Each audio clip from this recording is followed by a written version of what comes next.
Mesdames, Messieurs, bonjour. Très heureux de vous retrouver dans ce 13h au Bénin. Voici le sommaire. Sefou Fagbohon a été conduit ce samedi à sa dernière demeure à Adjawere, sa commune natale. Population, personnalités et anciens compagnons de route se sont massivement mobilisés pour rendre un ultime hommage à cette figure politique et économique dont l'influence aura marqué plusieurs générations de notre pays. Ensuite, lutte contre les boissons en sachet plastique, bilan et approche au menu des assises de Bassila.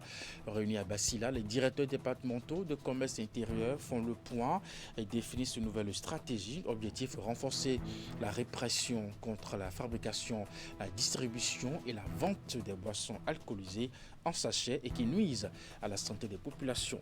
Et puis enfin, du 21 au 23 août dernier, s'est tenu au Palais de la Gratitude à Bomey-Calavi le congrès annuel de Ekankar, la voie de la liberté spirituelle. Le congrès a vu la participation de plusieurs pays au thème de 3 jours d'échange, de tables, d'enseignement autour du thème Vivre votre raison d'être spirituel. Les participants repartent satisfaits.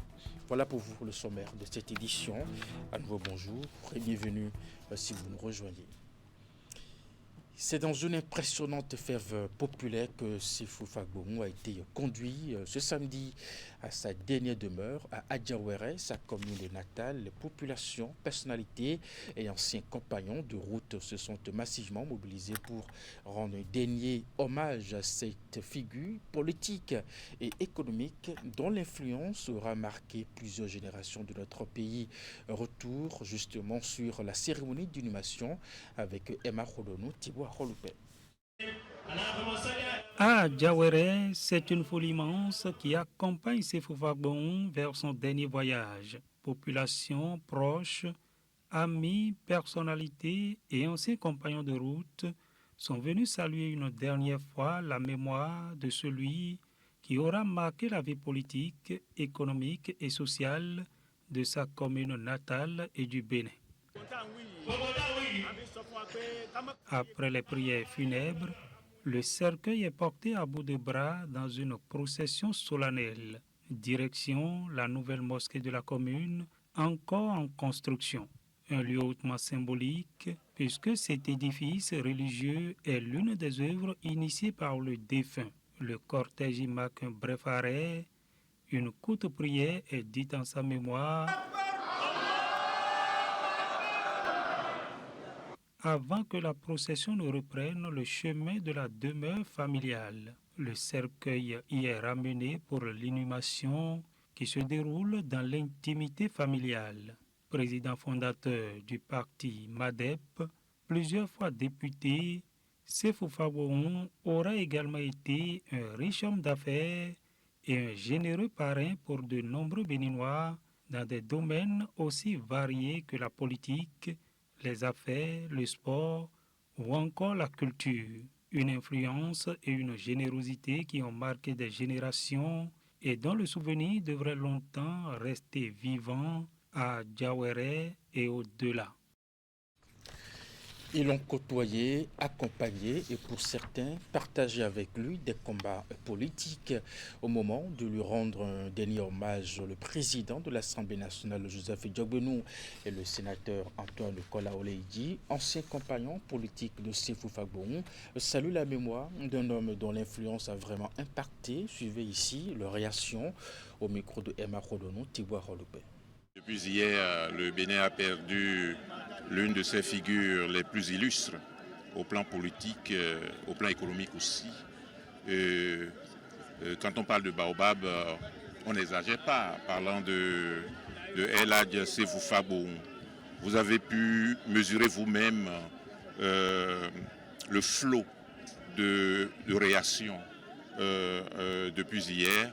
Nous sommes venus rendre hommage à sa mémoire. Non seulement en notre qualité de président de l'Assemblée nationale, parce que, évidemment, lors des 5e et 6e législatures, il a représenté la nation. Mais également en tant que politique, parce que tout ce qui s'est passé dans ce pays depuis près d'une trentaine d'années, il était l'un des contributeurs politiques Mais ensuite, ces derniers moments, j'ai eu l'avantage de le fréquenter dans la gaieté, dans la joie, avec cette proximité, je veux dire, quasiment paternelle. Et c'est de tout cela que j'ai comme souvenir. Et c'est pour tout cela que je suis venu rendre hommage à sa mémoire. Je vous remercie.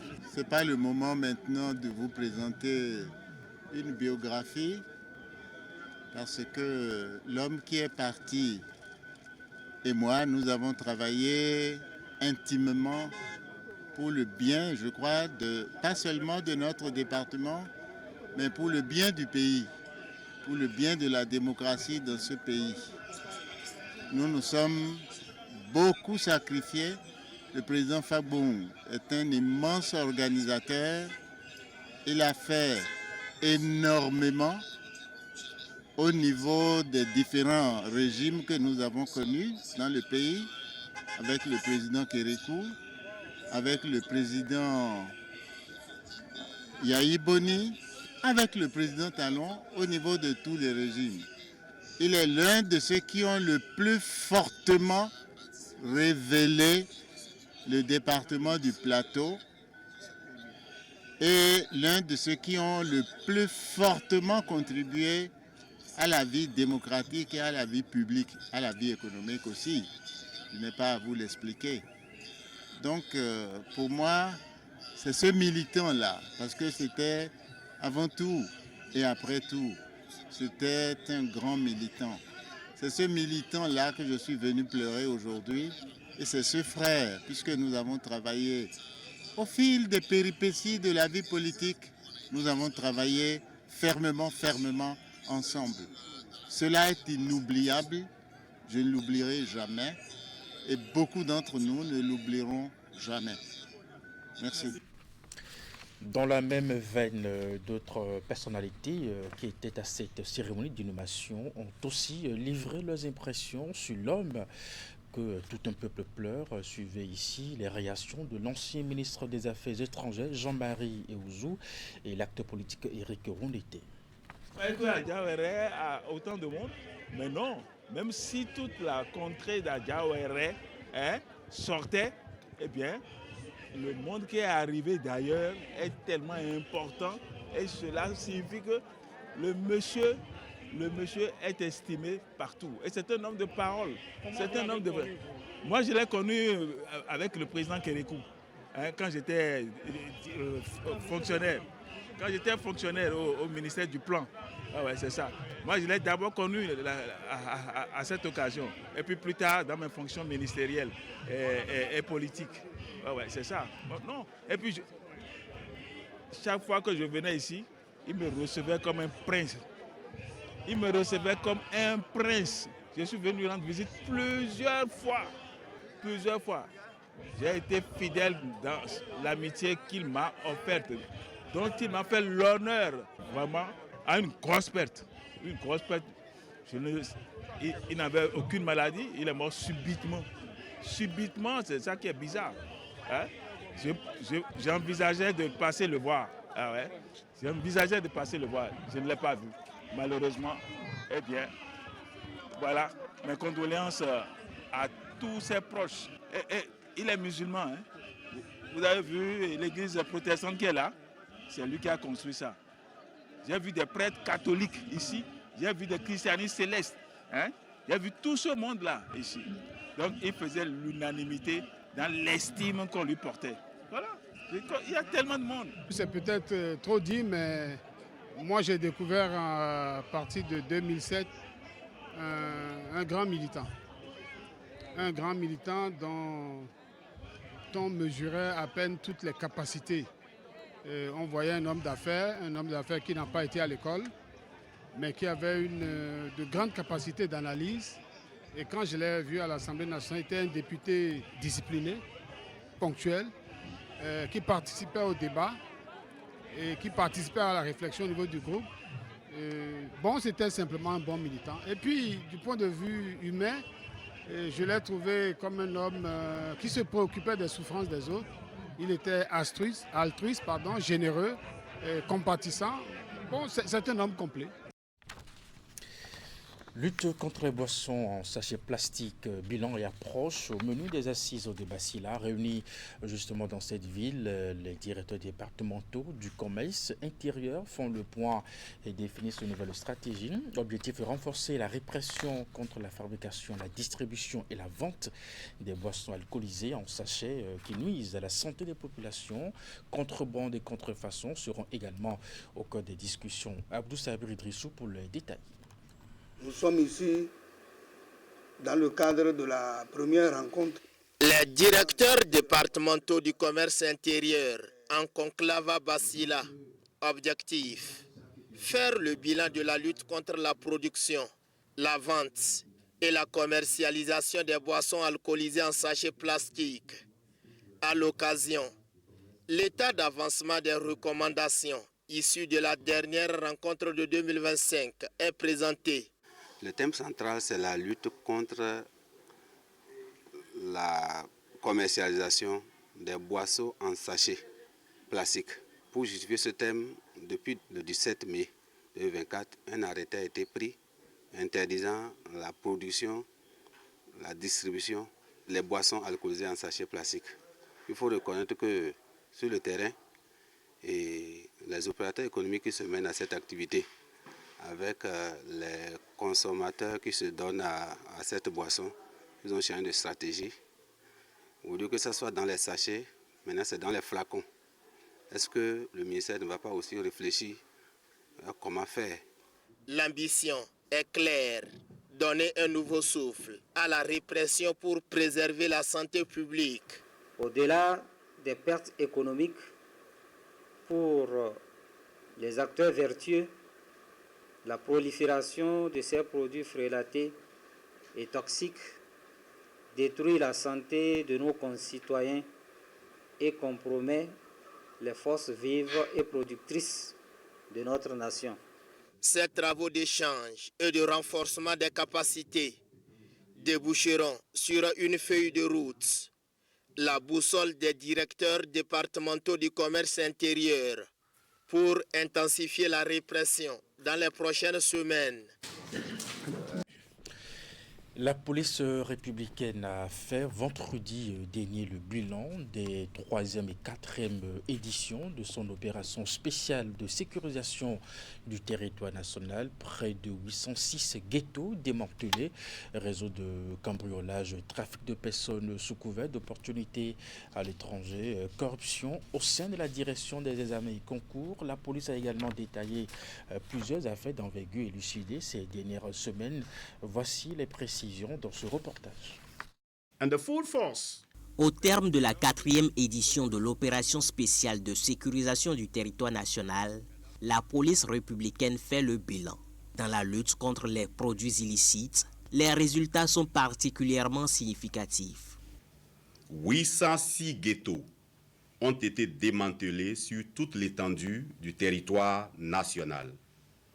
4098 personnes ont été conduites, 1 tonne 37 de cannabis saisi, 4 tonnes de produits pharmaceutiques contrefaits ont été saisis, y compris les drogues de synthèse, c'est-à-dire les opioïdes, communément appelés atiquinquin. Autre coup de filet, des réseaux d'escroquerie pyramidale opérant sous la bannière de CUNET ont été démantelés avec le concours de la Brigade économique et financière et du Bureau central national d'Interpol.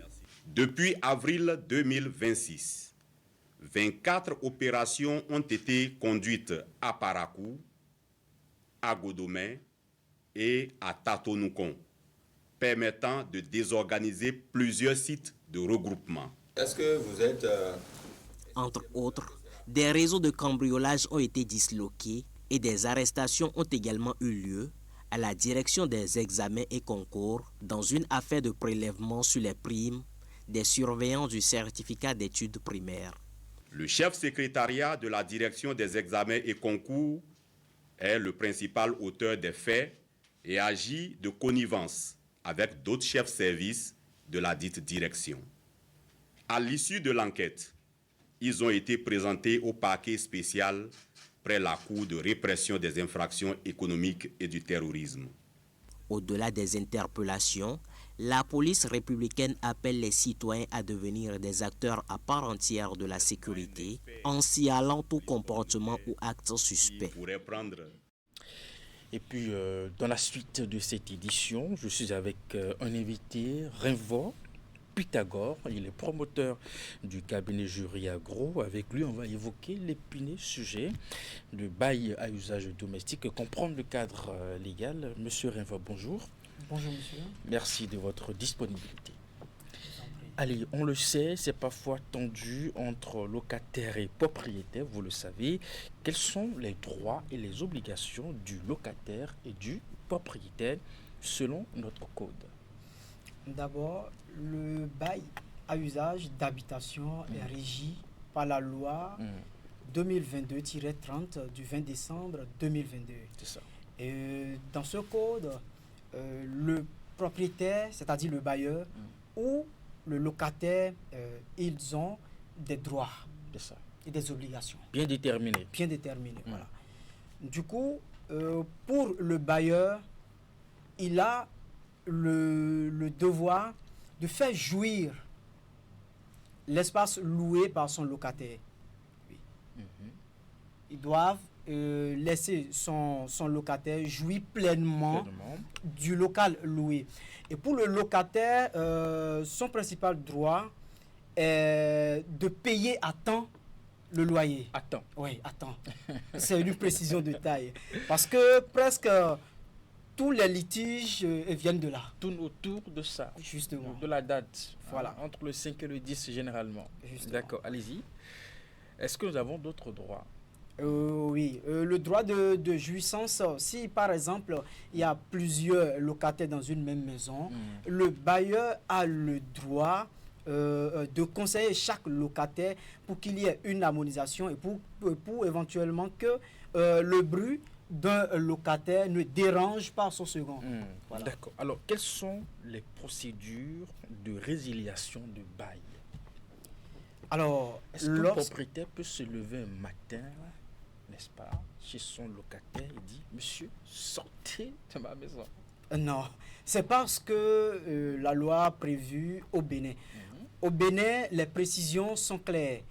Un bailleur qui décide de l'expulsion de son locataire ne peut pas se lever et le faire de son propre gré. Non, ça ne se passe pas comme ça. Il faudra respecter rigoureusement ce que la loi a prévu.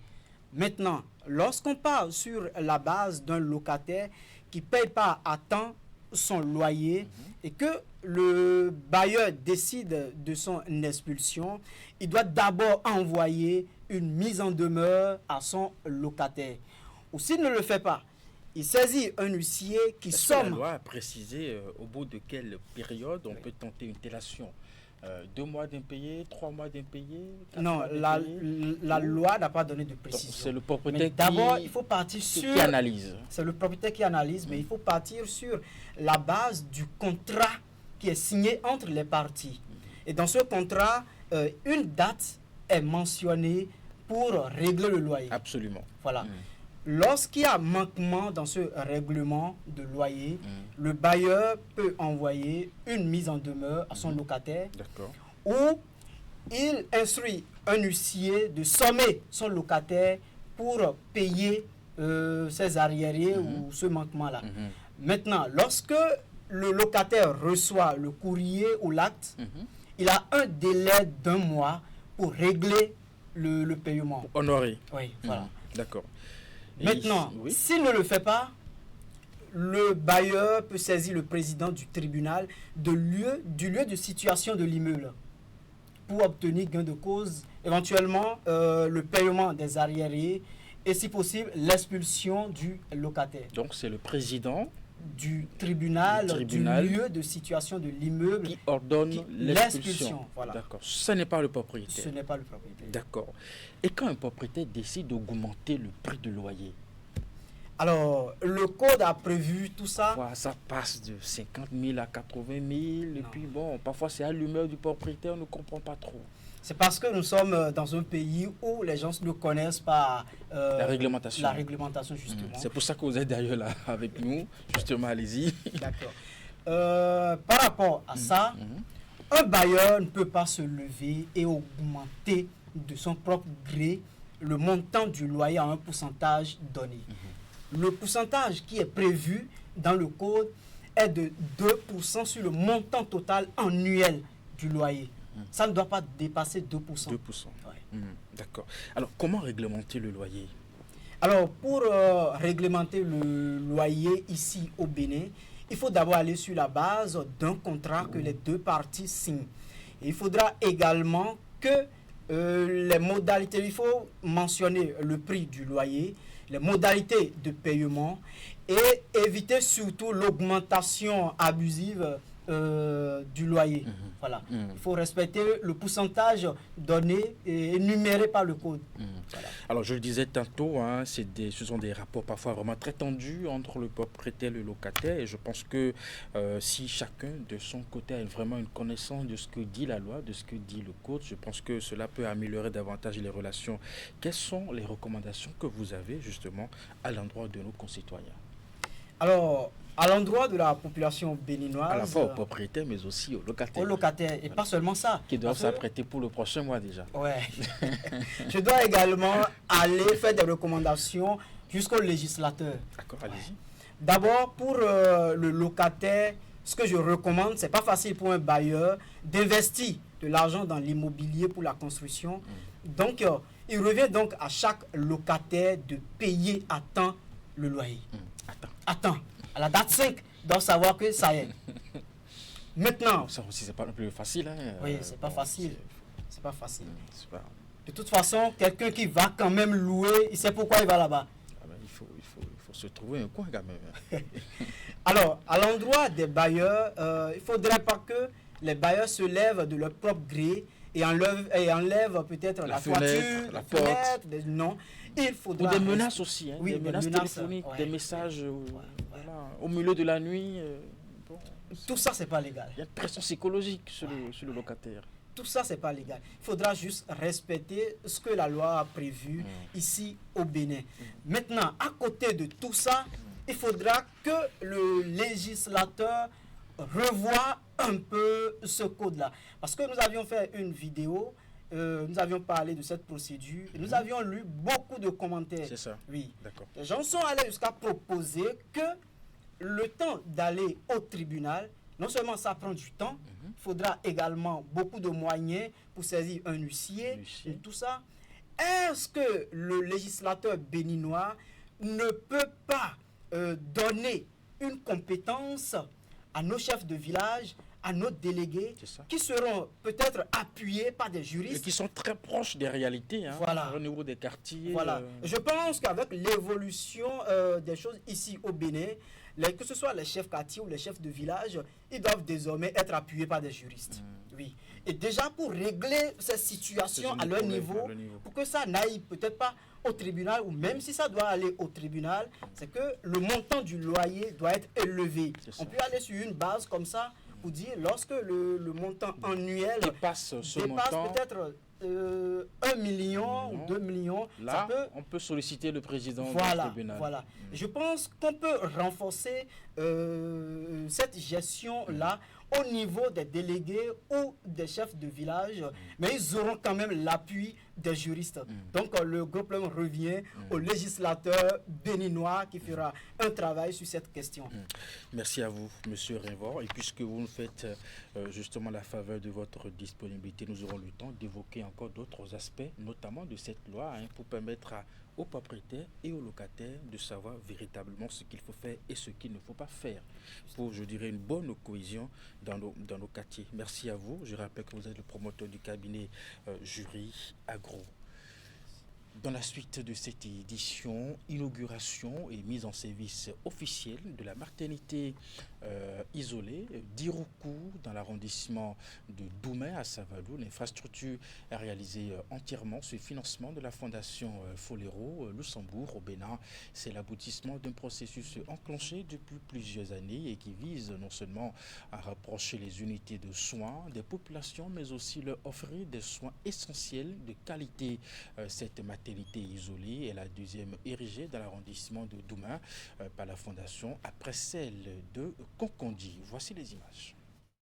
L'infrastructure est réalisée sur financement de la Fondation Folero Luxembourg. La maternité isolée d'Iruku, dans la commune de Savalou, est la deuxième construite dans l'arrondissement de Doumé, après celle de Konkonji par l'organisation. Son inauguration et sa mise en service apportent ainsi une solution au problème d'absence de centres de santé de proximité dans la localité et ses environs, en vue d'une prise en charge convenable des femmes. Je n'ai pas un grand mot, si ce n'est que le mot merci, parce que vraiment, vous avez senti le besoin que nous avons du domaine de la santé. Nous avons une maternité isolée qui a besoin d'être fréquentée par tout le monde, mais l'accès est difficile. Avant, il y a deux femmes, même si on quitte le village pour aller accoucher, elles accouchent au bord de la voie.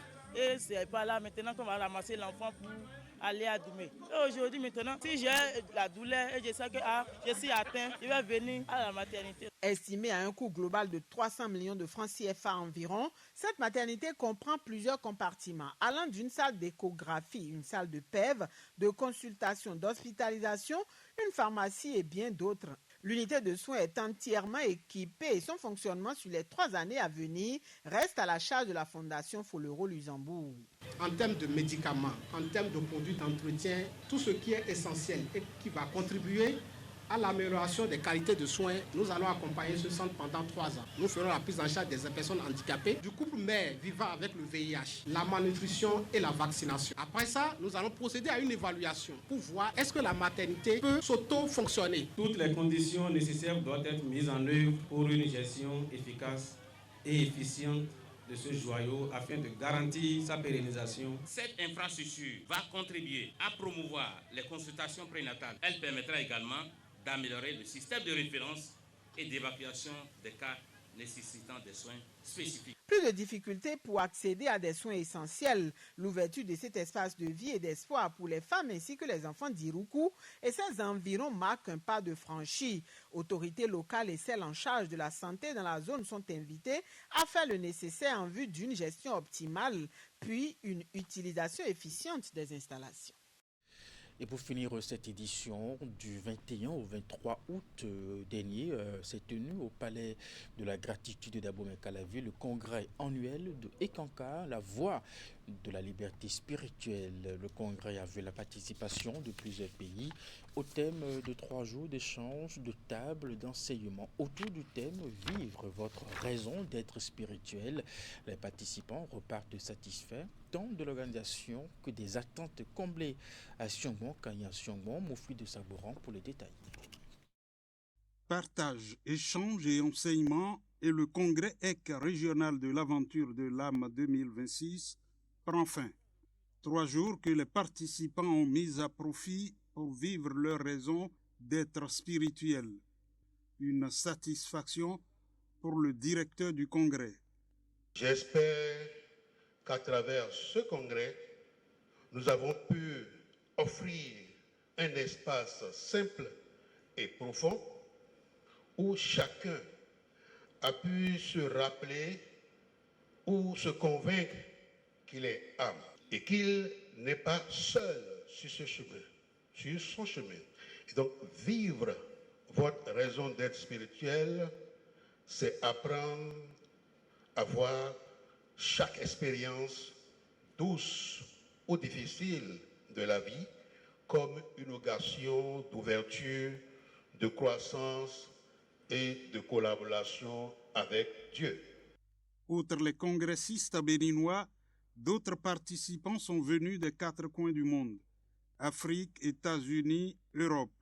Chacun a témoigné de ce qu'il a vécu durant les 3 jours et de ce que le congrès lui a procuré. Le congrès EC, l'aventure de l'âme 2026 du Bénin, était incroyable. Ça s'est bien passé. J'ai aimé les ateliers, les tables rondes, les chansons qui ont été chantées. J'ai vraiment adoré. Tout s'est déroulé sans encombre jusqu'à l'heure où nous sommes. Je remercie tout le monde et aussi le Maranta pour que tout s'est déroulé comme prévu. D'autres encore repartent comblés d'avoir appris et gagné beaucoup de choses du congrès. En clair, leurs attentes sont comblées. Et ce congrès m'a vraiment aidé à surmonter la plupart de mes peurs. Ça m'a donné les clés outils spirituels pour pouvoir gérer les brouhahas journaliers de la vie. Je suis une âme et je suis une particule de Dieu. Et en tant qu'âme, je suis ici pour apprendre l'amour. L'amour, apprendre à aimer et à donner de l'amour. À donner, à recevoir l'amour de Dieu. Alors, ma raison d'être, c'est d'aimer. Aimer de toutes les manières possibles. Alors, ma satisfaction, elle est grande. Pour rappel, les 3 jours de congrès ont permis de comprendre la sagesse du cœur, atteindre la vérité à l'intérieur de vous, 8 clés pour renouveler son cœur chaque jour, garder son cœur serein en toutes circonstances. C'est la fin de cette édition. Merci de l'avoir suivi, de votre fidélité à nos programmes à 16h. C'est votre bulletin d'information 19h30, la grande édition de la soirée. Portez-vous bien et à très bientôt.